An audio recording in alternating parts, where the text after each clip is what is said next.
오늘 말씀 함께 읽도록 하겠습니다. 사도행전 1장 3절부터 5절까지 말씀 함께 읽도록 하겠습니다. 사도행전 1장 3절부터 5절까지 말씀.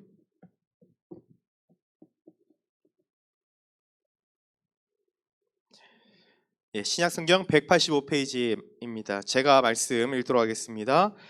그가 고난받으신 후에 또한 그들에게 확실한 많은 증거로 친히 살아계심을 나타내사 40일 동안 그들에게 보이시며 하나님 나라 일을 말씀하시니라.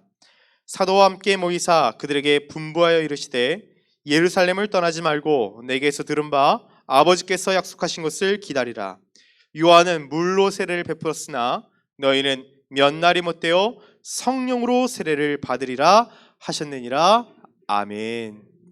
아멘. 살면서 우리는 실패하지 않는 사람은 없을 것입니다. 우리는 살다 보면요, 정말 모든 것이 끝났다, 여기서 이제 포기해야 되겠다 하는 그런 생각들은 우리는 그런 순간을 맞이하게 됩니다. 그리고 그런 순간을, 그런 실패를 우리가 경험했을 때요, 사람들의 공통적인 반응은 바로 그 자리에서 벗어나고자 하는 것입니다. 도망치는 것이죠. 그럼 우리가 알아야 될 것은 바로 그때가 하나님이 일하시는 때라는 것입니다. 인간의 끝은 곧 하나님의 시작이다라는 말처럼 말이죠.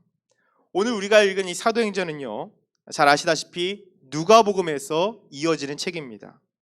이 책의 서두는 바로 그 누가복음의 마지막을 다시 한번 복귀하는 것을 시작합니다. 예수님께서 부활하시고 나서 제자들에게 40여일 동안 하나님 나라의 일을 말씀하시고 그리고 하늘로 승천하시기까지의 그 일을 언급을 하고 있습니다. 그런데요, 성도님들, 이 누가복음과 사도행전에서 공통적으로 언급되는 말씀이 있습니다. 바로 4절에 사도와 함께 모이사 그들에게 분부하여 이르시되 예루살렘을 떠나지 말고 내게서 들은 바 아버지께서 약속하신 것을 기다리라 는 이 말씀입니다. 이 말씀이요, 바로 누가복음 24장 49절에서 동일한 말씀으로 언급된 말씀입니다. 여러분, 그것은 뭐예요? 바로 누가복음과 사도행전에서 동일하게 이 말씀이 겹쳐진다는 것은 이 구절이 그만큼 중요한 구절이라는 것입니다. 여기서 예수님이 말씀하신 약속하신 것, 그것은 누구입니까? 바로 5절의 말씀에 바로 성령 하나님을 말합니다. 어쩌면 이 약속하신 성령님을 기다리는 것이 가장 중요한 것이겠죠. 왜냐하면 사도행전은 곧 성령행전이라고 불리우기 때문에 그렇습니다. 그런데 여기서 우리가 한 가지 또 주목해야 될 것이 있는데 뭐냐면, 예수님이요, 제자들에게 바로 이 아버지께서 약속하신 성령을 기다리는 장소로 어디를 언급하시고 있는지가 중요하다는 사실입니다. 바로 예루살렘을 떠나지 말고 그 예루살렘을 강조하고 있는 것입니다. 성도님들이, 제자들에게 있어서요, 여러분, 이 예루살렘은 어떤 장소였을까요? 제자들에게 있어서 예루살렘은요, 철저히 실패한 실패의 자리입니다. 예루살렘에서 예수님이 잡히시던 그 날, 여러분, 제자들은 어떻게 했습니까? 뿔뿔이 그 스승인 예수를 버리고 다들 도망쳐 갔습니다. 수제자인 베드로가 무려 예수님을 3번이나 부인한 장소도 바로 예루살렘이었습니다. 앞서 말씀드렸다시피 여러분, 사람들은요, 실패를 경험한 그곳에 더 이상 있기를 원치 않습니다. 도망치고 싶어 하는 것이죠. 요한복음 21장에 보면요, 예수님께서 부활하신 이후의 행적 중에 다른 복음서에 기록되지 않은 특별한 사건이 기록되어 있습니다. 바로 디베랴 호수, 곧 갈릴리 호수에서의 그 사건이 기록되어 있습니다. 그 아시죠? 시몬아, 네가 나를 사랑하느냐? 예수님, 주인, 내가 주를 사랑하느냐? 주님이 아십니다. 그 구절이 나와 있는 그 요한복음 21장, 거기서 보면요, 제자들이요, 그 시기적으로 보면 예수님이 부활하신 것을 경험한 이후에 제자들이요, 다시 그들의 고향인 이 갈릴리 호수로 돌아와 있다는 것을 우리가 요한복음 21장을 통해서 알 수가 있는데요, 왜 제자들이 왜 다시 예루살렘에서 분명히 예수님의 부활을 경험했음에도 불구하고 왜 제자들이 다시 갈릴리로 돌아왔는지를 알 필요가 있습니다. 왜냐하면 그들에게는 여전히 그 자기의 스승인 예수님을 부인했다고 하는, 예수님을 그 배신했다고 하는 그 실패의 상처가 여전히 아물지 않았기 때문에 그들은 그 예루살렘에 더 있고 싶지 않아서 그들의 그 고향이었던, 그들의 마음의 그 안식처였던 그 갈릴리 호수로 다시 내려왔던 것입니다. 일종의 이런 것이죠. 마치 서울에서 내가 한번 시골 살던 청년들이 야, 내가 서울 올라가서 한번 성공하리라 하고서 이제 서울로 상경을 했다가 그냥 단맛 쓴맛 다 보고 막 이리 치이고 저리 치다가 안 되겠다 하고선 다시 고향으로 낙향한 그 청년들의 모습이 바로 예수님의 제자들의 모습이었던 것입니다. 그렇게 그들이 갈릴리 호수로 내려와 있었던 것이죠. 근데 그런데도 예수님이요, 바로 그 제자들을 실패의 자리였고 여전히 붙잡힐 우려가 있는 그 예루살렘으로 다시 제자들을 불러 모으시는 것입니다. 그리고 그들에게 익숙했던 그 갈릴리가 아니라 바로 그 예루살렘에서 떠나지 말고 그곳에 머물면서 성령을 기다리라고 말씀하시는 것입니다. 그럼 예수님은요, 제자들이 철저히 실패했던 그 자리에서 다시 시작하시라 하신 것입니다. 그렇게 예수님이 승천하신 이후에 여러분 성도님들, 제자들이 새롭게 시작하는 자리는 그들에게 마음의 안식처였던 갈릴리, 그 익숙한 자리도 아니었고요, 그들의 인생에서 승리를 경험한 자리가 아니었다는 사실입니다. 바로 그들이 실패했던 바로 그 자리에서 예수님은 다시 시작하고자 하셨던 것입니다. 왜 예수님께서 제자들을 이렇게 실패했던 자리로 불러 모으려 하셨을까요? 먼저는 이 예루살렘이 가지는 바로 이 성경적이고 또 이 선교적인 의미를 우리가 생각해 봐야 됩니다. 우리 잘 알다시피 성경에서 가장 중요한 지명 그리고 가장 도시라고 한다면 바로 예루살렘이라고 할 수 있습니다. 모든 정치, 종교, 문화의 중심지라고 할 수 있는 가장 중요한 도시인 것이죠. 그리고 무엇보다 예수님께서 그 십자가에서 죽으시고 부활하신 그 장소에서 다시금 부활의 소식이 전해질 필요가 있었습니다. 그래서 예수님은 제자들을 다시 이 예루살렘 성으로 불러 모으신 것입니다. 누가복음 24장 47절부터 48절의 말씀을 보면 그의 이름으로 죄의 사함을 받게 하는 회개가 예루살렘에서 시작하여 모든 족속에게 전파될 것이 기록되었으니 너희는 이 모든 일의 증인이라는 말씀처럼 성경의 약속을 이루기 위함도 있었습니다. 이것이 예수님이 제자들을 예루살렘으로 다시 불러 모으신 이유가 있으셨던 것이겠죠. 근데 또 하나 중요한 의미가 있습니다. 무엇이냐면 예수님은요, 제자들이 철저히 실패한 바로 그곳에서 자신들의 그 자아가 완전히 깨어졌던 바로 그 장소에서 그들을 재기시키고 그들에게 부활의 그 승리를 주시고자 하심이었다는 것입니다. 그래서 이제는 정말 그 제자들이요, 자신을 의지하는 것이 아니라 오직 그들에게 승리를 주시는 그 하나님만 의지하며 살아가게 하시려는 그 예수님의 뜻이 그 안에 담겨져 있었던 것입니다. 여러분 잘 아시는 것처럼 누가복음에서의 제자들의 모습은 어땠습니까? 제자들의 모습은요, 철저한 실패자의 모습이었습니다. 그는 영적으로 아주 나약해서 우리 복음서를 보면 자주 예수님께 책망을 받고 또 혼나고 그런 모습을 우리가 많이 보게 됩니다. 그것은 여전히 그들 안에 이 육신적인 자아가 살아있어서 바로 그 예수님만을 의지하는 믿음이 없었기 때문입니다. 바로 그런 그들의 믿음이요, 결국 예수님이 잡히시던 날 결국 만천하에 드러나고 말았던 것입니다.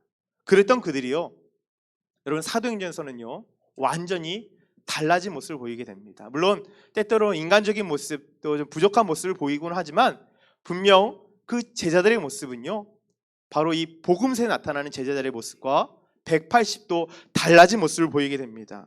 바로 자신들을 의지하는 것이 아니라 바로 오직 예수님만 의지하는 모습으로 변화된 것입니다. 사도행전 3장에서 성전 미문에 앉아있던 그 날 때부터 앉은 뱅이에게 제자들이 뭐라고 얘기합니까?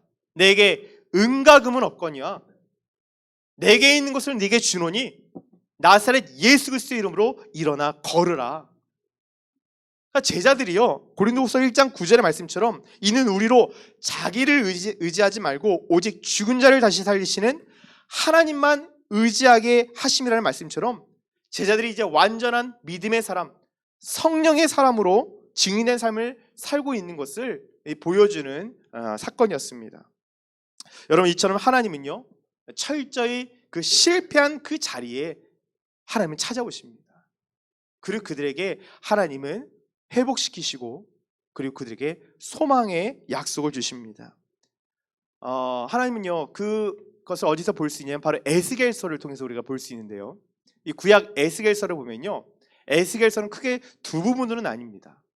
1장부터 32장과 33장부터 48장, 이 크게 두 부분으로 나뉘는데요, 1장부터 32장을 보면요, 남유다가 이 우상 숭배와 그리고 사회적 또 이 도덕적으로 그 죄악이 극에 달해서 결국 하나님의 그 징계를, 그 심판을 자초할 수밖에 없는 모습을 보이고, 결국 그 남유다가 바벨론에 의해서 멸망당하고 그들이 포로로 이제 끌려가는 그런 모습이 나타납니다. 그래서 예루살렘 성이 무너지고 성전이 무너지는 그런 모습이 에스겔서 1장 32장까지 이제 보이는 것이죠. 그런데 33장부터 48장까지는요, 하나님께서 그 포로로 끌려온 에스겔에게 환상을 통해서 희망을 선포하여 주십니다. 깊고 어두운 절망 가운데 비록 있지만 하나님께서 무너진 성전과 그 예루살렘 성을 회복시키시고 나라와 민족이 회복될 것임을 에스겔에게 말씀하시는 것입니다.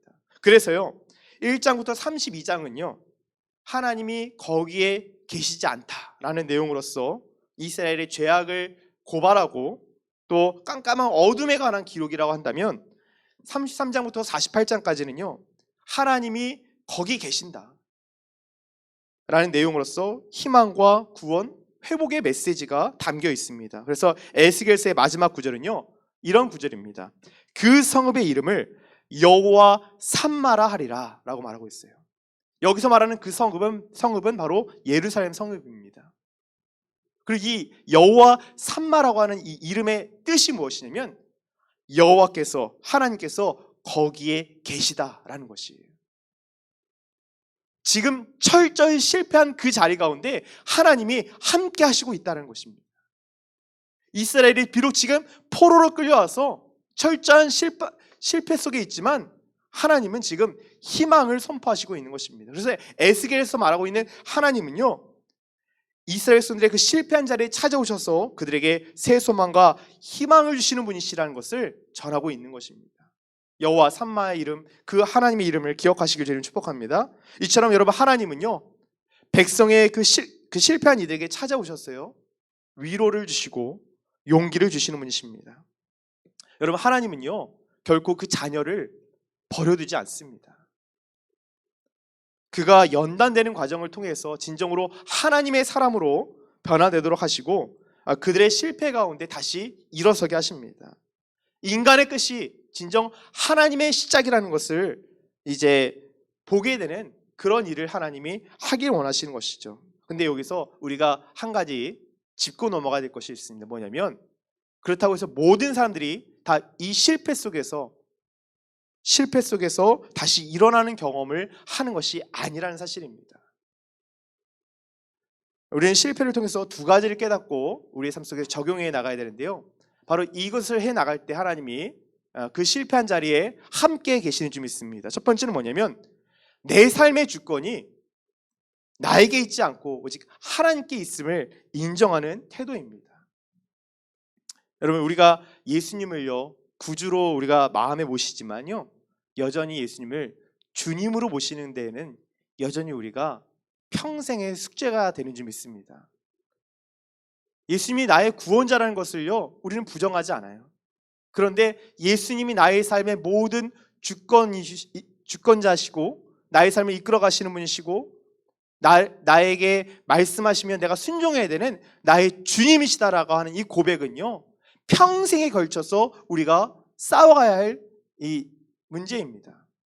그래서 우리 그 사형리 전도법 잘 아시죠, 성도님들? 그 사형리 전도법에서 가장 유명한 그림 중에 하나가 우리 그 마음의 보좌에 이런 의자 같은 그림이 있어서 거기에 누가 앉아 있느냐, 그것을 이제 그 우리 사형리 전도법에서 전하고 있지 않습니까? 여러분, 우리의 신앙은요 결국 주도권 싸움입니다. 나의 자아가 완전히 깨어져야만 우리의 보좌에 비로소 하나님이 앉으실 수가 있는 것입니다. 여전히 내 자아가 살아서는요 그 어떤 회복도 나타날 수 없음을 우리는 기억해야 됩니다. 만약 우리가 그 실패한 자리에서 하나님께 나아가 엎드린다고 한다면 하나님 반드시 우리에게 찾아와서 우리의 마음을 어루만져 주시고 일으켜 주실 줄 믿습니다. 그러므로 성도님들, 실패했다고 한다면 하나님 앞에 철저히 굴복하시고 하나님의 뜻을 구하시길 주님 축복합니다. 두 번째는요, 예배의 자리를 회복하셔야 되는 거예요. 여러분, 제자들은요 예수님께서 이 예루살렘을 떠나지 말고 그 약속한 것을 기다리라는 말씀에 그들이 순종함으로 그들이 믿고 기도했습니다. 여러분, 그것이 바로 예배의 자리 회복이 아니겠습니까? 말씀을 듣고 기도하는 자리, 그것이 바로 예배의 자리가 되는 것이죠. 사실 우리는요 인생의 실패를 그 신앙과 잘 연결시키지 못합니다. 인생에서 어려운 일을 당하는 그것이 실은 신앙의 실패와도 연결되어 있다는 사실을 우리는 종종 간과할 때가 있다는 것이죠. 물론 모든 문제들을 다 신앙과 연결시켜서도 안 됩니다. 욥과 같은 경우가 있는 것처럼 말이죠. 그러나 우리가 예수님께서 잡히시던 날 예수님이 제자들과 함께 이 감람산에 오르셔서 제자들에게 깨어서 기도할 것을 명령하셨을 때 여러분, 제자들이 어땠습니까? 그들의 영은 잠들어서요 낙심 가운데 깨어있지 못했어요. 그래서 예수님이 이르시되 어찌하여 자느냐, 시험에 들지 않게 깨어서 기도하라. 마음에는 원이로되 육신이 약하도다. 여러분, 그럼에도 그들이 영혼이 깨어있지 못하다 보니까 결국 그들이 넘어질 수밖에 없었던 것입니다. 신앙에 실패하다 보니까, 예배의 자리에서 실패하다 보니까 삶에서도 실패하게 된 것입니다. 그런데 반대로 사도행전에서는요 그들이 달라진 모습을 보이는 것이죠. 사도행전 1장 14절에 그 예수님이 예루살렘에 머물면서 떠나지 말고 약속하신 성령을 기다리라고 했을 때 제자들이 그냥 가만히 넋놓고 아무것도 안 하는 것이 아니었습니다. 그들은요 간절히 기도했습니다. 1장 14절에 그들이 마음을 같이하여 오로지 기도에 힘쓰니라. 제자들이 이렇게 기도하니까 바로 그곳이, 그 실패했던 자리가 하나님이 반전을 일으키시는 승리의 자리가 된 줄 믿습니다. 하나님 바로 그들 가운데 여호와 삼마 하나님으로서 그들 가운데 함께 계시는 그 역사를 그들이 오순절 마가의 다락방에서 경험할 수 있었던 것입니다. 그렇게 하나님께서 그들의 심령에 성령으로 강력하게 임하시고 그들에게 반전의 역사, 승리의 역사를 전해주신 것입니다. 그들이 이제 예수의 부활의 증인이 되어서 예루살렘과 온 유대와와 사마리아와 땅끝까지 이르러 증인된 삶을 살 수 있게 됐던 것입니다. 이처럼 여러분, 교회의 시작은 바로 실패했던 그 자리였습니다. 그리고 그곳에서 성령의 임재를 경험한 사람들이 실패를 딛고 바로 주님의 교회를 세워갈 수 있었다는 사실을 우리는 이 사도행전 말씀을 통해서 알 수 있게 되는 것입니다. 그러므로 사랑하는 성도님들, 우리의 실패 가운데서도 하나님은 이러한 놀라운 반전으로 역사하시는 그 하나님이심을 여러분 믿고 신뢰하시길 주님 축복합니다. 사랑하는 성도님들, 말씀 마치려고 합니다. 여러분, 인생에서 성도님들 실패하셨습니까? 때로는 낙심되고 또 넘어지는 그런 경험을 하셨습니까? 나는 정말 아무것도 할 수 없다고 여기고 그냥 자포자기하는 마음으로 포기하고 싶을 때가 있으십니까? 여러분, 바로 그때가 하나님께서 일하실 시간입니다. 그간 내 힘으로 걸어가던 삶에서 이제는 돌이키시고 완전히 하나님께 나의 삶의 주권을 내어드리길 주님 축복합니다. 그리고 정말 다시 한번 우리의 그 신앙의 자리에서 실패했다고 한다면, 예외 자리에서 실패했다고 한다면 다시 그 자리를 회복하십시오.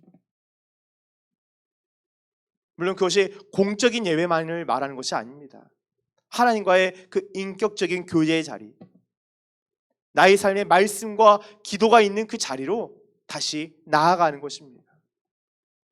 그럴 때 하나님은 우리의 삶 속에 찾아오셔서 우리의 그 상처나고 깨어진 마음, 실패한 마음을 하나님은 어루만져 주시고 우리를 위로하여 주시고 우리에게 새 소망을 주시며 우리에게 말씀을 주실 것입니다. 우리가 그 말씀을 붙잡고 기도할 때 우리가 예기치 못한, 생각지도 못했던 바로 그 강력한 성령의 역사가 우리의 삶 속에, 성도님 삶 속에 나타나게 될 줄 믿습니다. 소망이 없는 자에게 소망을 주시고 능력이 없는 자에게 능력을 주시며 실타래처럼 꼬인 문제가 있는 자에게 그것이 풀리는 은혜의 역사가 그의 삶 속에 나타나게 될 줄 믿습니다. 오늘도 실패한 자리에 임하시는 하나님, 여호와 삼마 하나님, 바로 그 하나님만을 바라보시는 저와 성도님들의 삶이 되시기를 주님 축복합니다. 하나님께서 바로 실패한 자리에 계십니다. 아멘. 우리 함께 기도하며 저 앞에 나가도록 하겠습니다.